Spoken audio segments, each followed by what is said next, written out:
Rruga panoramike Shëngjin-Velipoje, një nga projektet më të reklamuara infrastrukturore qeveritare të këtij viti, ka shfaqur probleme serioze strukturore vetëm disa muaj pas përfundimit dhe inaugurimit zyrtar.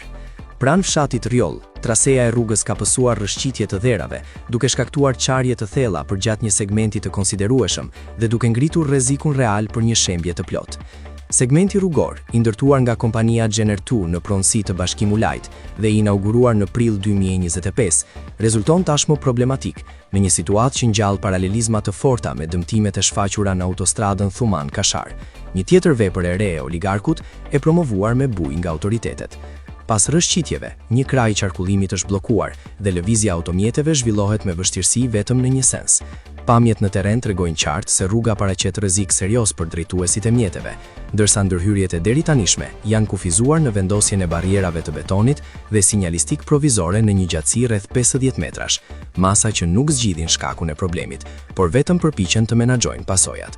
Rruga Shëngjin-Velipoj, me gjatësi rreth 15 kilometra, është financuar nga Fondi Shqiptar i Zhvillimit me drejtor Tana Gollin, tender me një vlerë prej 38 milion eurosh, ndërsa Gjener2 ka qenë kompania fituese e tenderit. Sipas detyrimeve ligjore, kompania ndërtuese mban përgjegjësi për çdo defekt apo problematik, deri në dorëzimin përfundimtar të projektit në prill 2026.